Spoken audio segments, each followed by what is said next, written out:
For unfathomable centuries, fire kaiju have slumbered, held in stasis deep within mantle plumes, hotspots where magma wells up due to thermal and radioactive decay in the Earth's core. Encased in volcanic rock and suspended in subterranean magma chambers, their biological activity slowed to near hibernation due to extreme heat and pressure. The detonation of nuclear weapons during the war caused seismic tectonic disruptions, leading to increased volcanic activity and triggering mantle plumes across the globe. Radiation from the detonations interacted with uranium deposits near the plumes, irradiating latent kaiju and infusing them with even greater extraordinary thermodynamic energy. This heat influx jump-started their metabolic systems and, coupled with the seismic activity, fractured their rocky encasements, releasing once more these primordial titans, yet unknown to humanity. Fire kaiju are, unsurprisingly, highly adapted to extreme temperatures. Their biology is not dissimilar to thermophilic organisms whose cells use heat-stable proteins to survive. Chemosynthesis is when bacteria exploit the chemical energy released from minerals and compounds which stream from hydrothermal vents to create food. Fire kaiju also harness chemical energy in this way, including an advanced ability to metabolize radioactive material, using it to power their pyrokinetic abilities and to sustain their enormous energy needs. There is no shortage of radiation on the surface.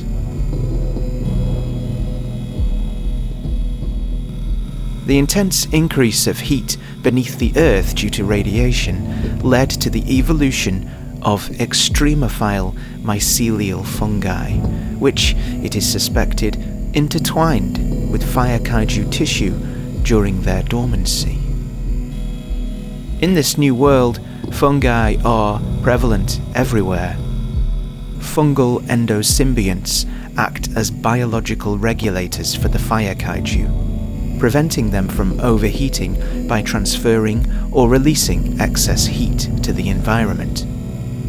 Some kaiju have vents. Some breathe radioactive fire. Some release intermittent, devastating controlled explosions. Fire kaiju embody the power of geothermal energy and the destructive force of volcanic eruptions. They represent the raw energy of Earth's molten core brought to the surface by human interference.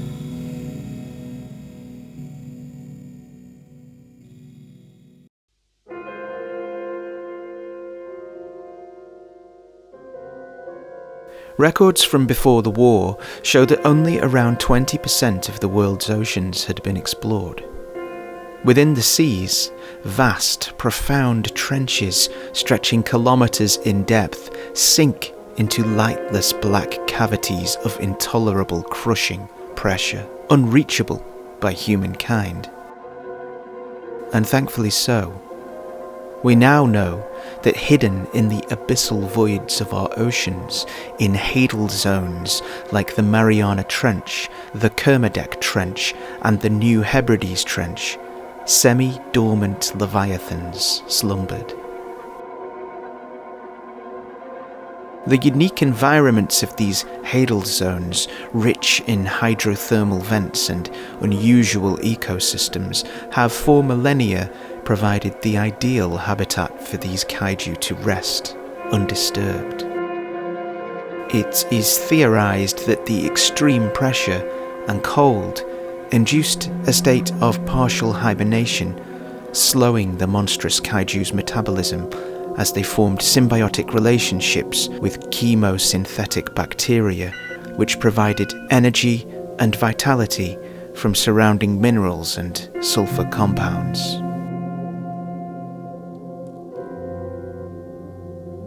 The nuclear war was not reserved only for the land.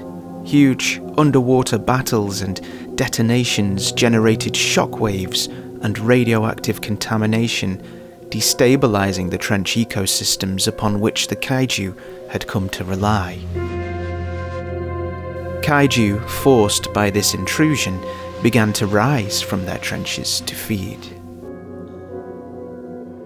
The changes in pressure and radiation triggered abnormal growth and aggressive behavioral patterns in water kaiju. The lack of pressure in the shallower waters led to an increase in their speed, and though hyper-adapted to underwater life, radiation triggered a genetic anomaly, enabling water kaiju to exit the oceans and move freely and swiftly over land for short periods of time. Like most terrestrial kaiju, water kaiju share symbiotic relationships with fungal companions. As well as the chemosynthetic bacteria mentioned earlier, marine mycelial networks in the form of fungal plankton spread across the ocean floor and act as communication relays, allowing water kaiju to sense disturbances over vast distances. Incidentally, the mycelial networks that all terrestrial kaiju use are the same now harnessed by humans. As well as this, like sharks, water kaiju can sense electromagnetic fields, allowing them to track prey and sense environmental changes. This combination makes any method of travel over or in water extremely perilous. Water kaiju are so attuned to any disturbances that they invariably attack if humans spend extended periods working in or around bodies of water. As a result, humans have thus far been unable to install hydropower plants, something which could provide a fundamental additional power source given the increased ferocity of the oceans post-war. Water kaiju represent the mysteries of the deep and highlight the interconnectedness of ocean ecosystems.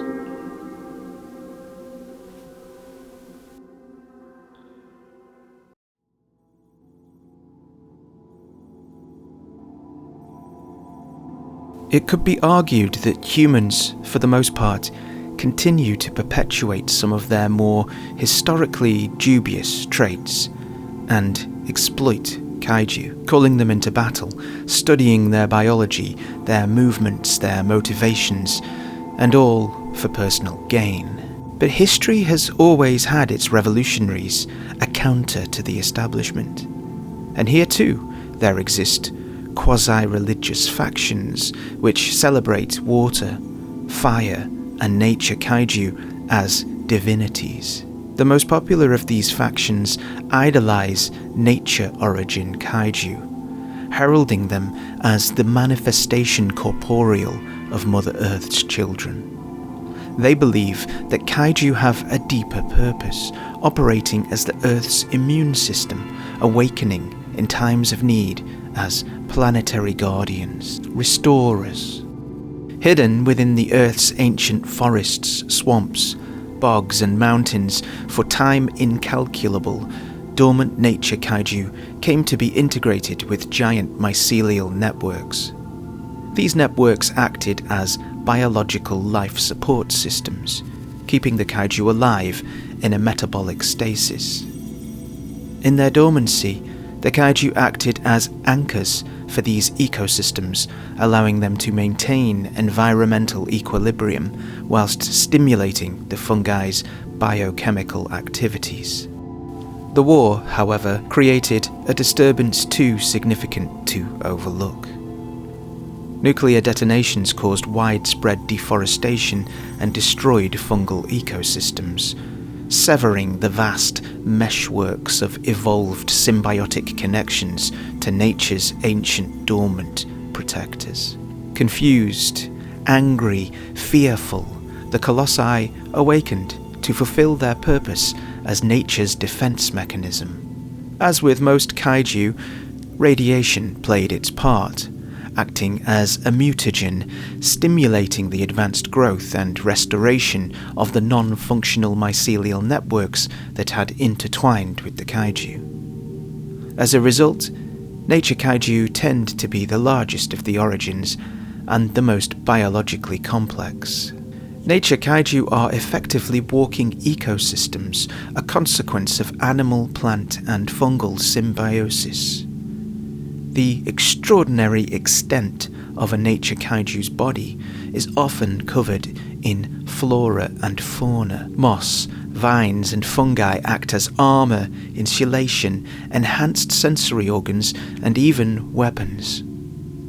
All nature kaiju exhibit photosynthetic abilities, allowing them to harness sunlight as an energy source.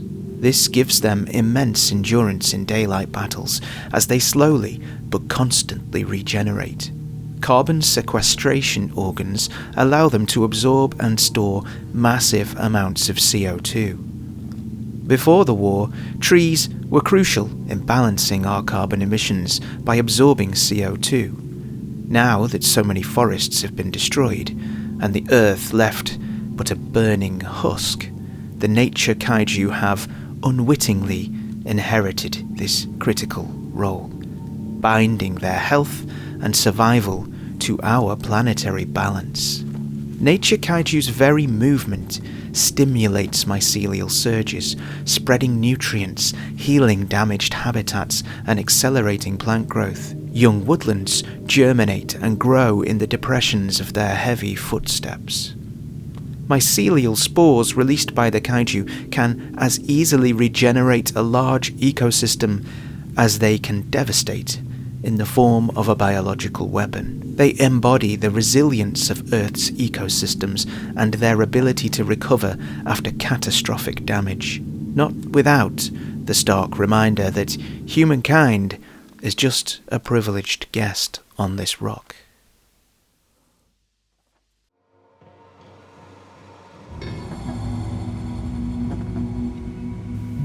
Mutant kaiju are biological anomalies born from extreme interactions between natural processes. These creatures are a biological paradox, defying conventional evolutionary pathways. Radiation is a catalyst, but not the sole cause. These are not merely terrestrial creatures irradiated into monstrosities. Instead, radiation has disrupted the epigenetic mechanisms of existing organisms, activating long-dormant ancestral DNA from Earth's evolutionary history. These dormant genes combine unpredictably with contemporary genetics, producing organisms that exhibit the ancient and bizarre traits of extinct hybrid-like organisms.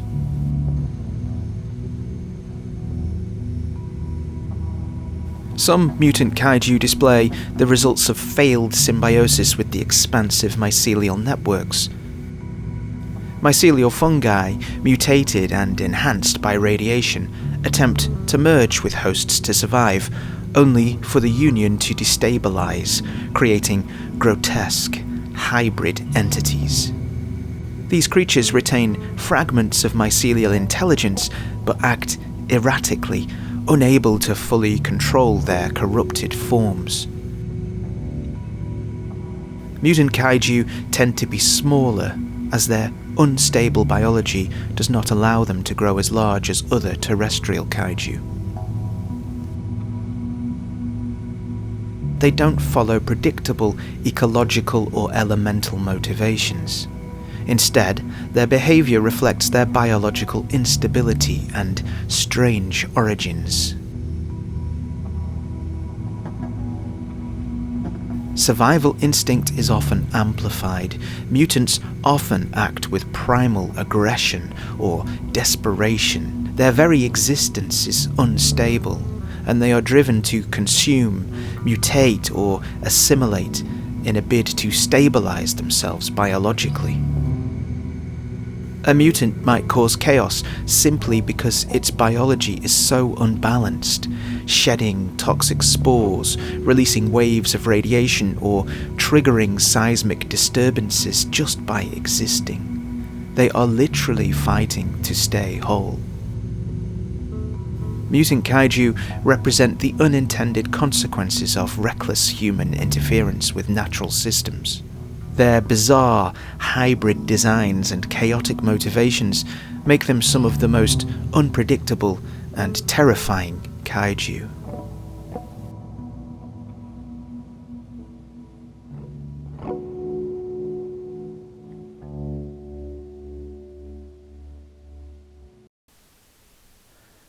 Throughout history, humans have described encounters with strange, shifting, semi-physical entities, yokai, demons, cryptids, and spirits. Research into spirit kaiju reveals that these creatures may be connected. Spirit kaiju are not ghosts, at least not in the conventional sense, nor are they simply echoes of past creatures. Instead, they are biological manifestations created by the planet itself, generated by the vast ancient mycelial network to act as protectors, enforcers, and sometimes harbingers of destruction. Recent reinterpretations of folklore theorize that lesser mycelial projections formed the small-scale spirit beings, which ancient people interpreted as yokai. Like the spirit kaiju, these apparitions were never just illusions. They were organic, semi-physical beings birthed from the very fungal nervous system of the Earth. Amongst other things, the mycelial network acts as the Earth's memory, storing not only the genetic information of dead kaiju, but also neural imprints, the electrical signals and instincts of these titanic creatures. The mycelial necropolis. Over time, these stored imprints can coalesce and be formed into an organic projection, a unique fungal matter hybrid that gives them semi-physical form.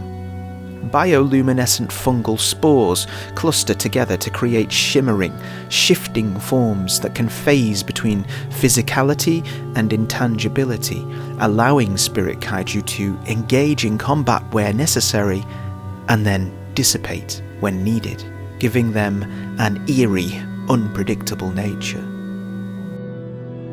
The spirit kaiju are sentient biological avatars, driven by deeply encoded instincts and motivations suggested by the mycelial network and based on their ancestors' neural imprints.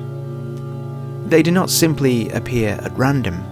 They emerge as a defense mechanism when the Earth's balance is threatened, whether by human destruction, alien interference, or another kaiju battle.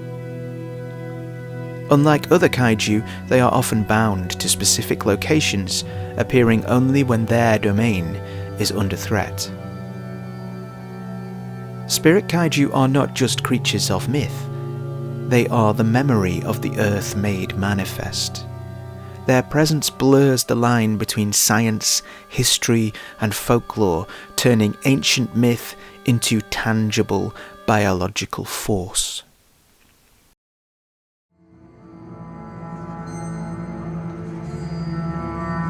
The cataclysmic war that nearly eradicated humanity did more than awaken Earth's dormant kaiju. It sent shockwaves across space, a beacon of destruction and raw energy that did not go unnoticed. Somewhere in the deep void, an ancient intelligence took interest. This intelligence, whether a single entity, a collective mind, or a civilization, does not interact with Earth directly. No one has ever seen them. No one even knows if they have physical forms. They are believed to remain in the vast, cloaked ships which now sit at the edges of our solar system, scanning, analyzing, testing. Intermittently, immense dropships enter the atmosphere to deploy a new alien kaiju into the fray.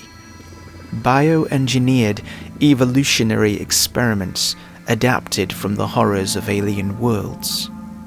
These alien kaiju are biological, but they are intentional designs, honed for purposeful conflict. But why?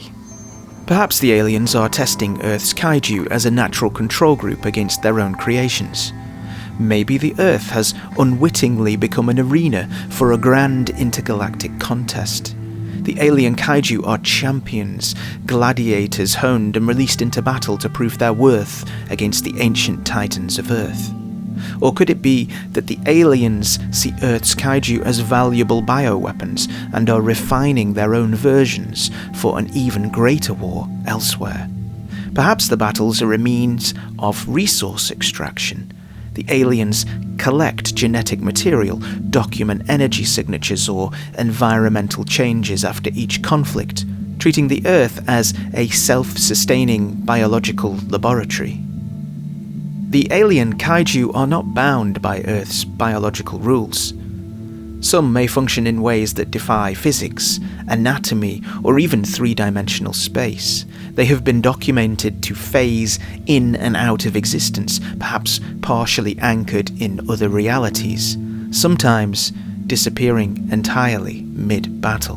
Whatever their true purpose, the alien kaiju are not mindless. They are seemingly coerced, controlled, guided, and unleashed with cold precision by their masters. They are instruments of war, carefully curated by an intelligence humanity does not understand.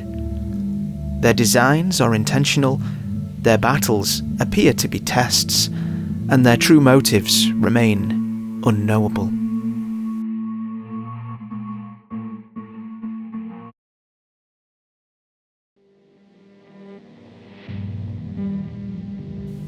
Tech Kaiju are the constructions of a breakaway faction of alien scientists and engineers exiled from the same species currently sending alien kaiju to Earth for rejecting bio-organic warfare. This conflict of ideology was not fueled by morality, nor any care for the entities being engineered, but by the belief that biological creatures were inefficient, too unpredictable, prone to failure, death.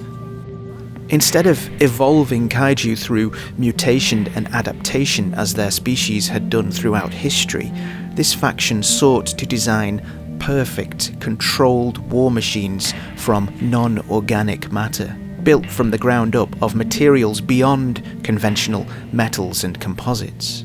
The ruling authority of the species dismissed these abominations, believing their tradition of manipulating biomaterial for battle sacrosanct. Culturally, mechanical constructs engineered from the non-organic are considered heretical and uncivilized when used for anything but tools, vehicles, and ships.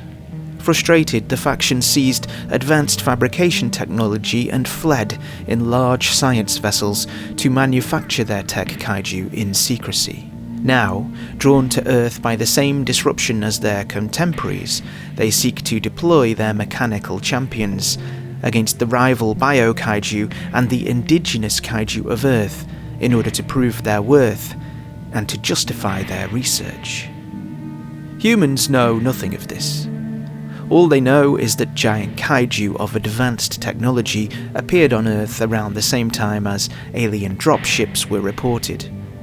From a human perspective, these tech kaiju are as alien as the alien kaiju. Tech kaiju are not just machines as we understand them. They are the result of hyper-advanced alien engineering designed to counter biological titans at every level. Ferrofluids used as a liquid metal core for musculature and joints, magnetically controlled and simulating muscle-like movement and dynamic power distribution. They vary in form, but they all share key design philosophies. They cannot be infected, they do not bleed, they do not experience pain. They do not fatigue or weaken over time. They are relentless combatants. They are ultimately mechanical though. Perhaps their only weakness is their reliance on physical components and a power source. An ideological war between opposed alien engineers fought out entirely on Earth by the gladiatorial creations of each faction.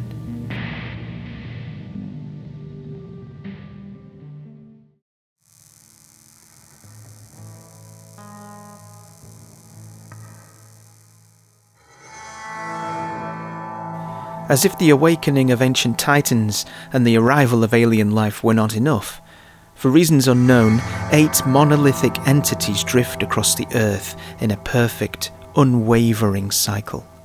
They are black as obsidian, entirely featureless, seamless.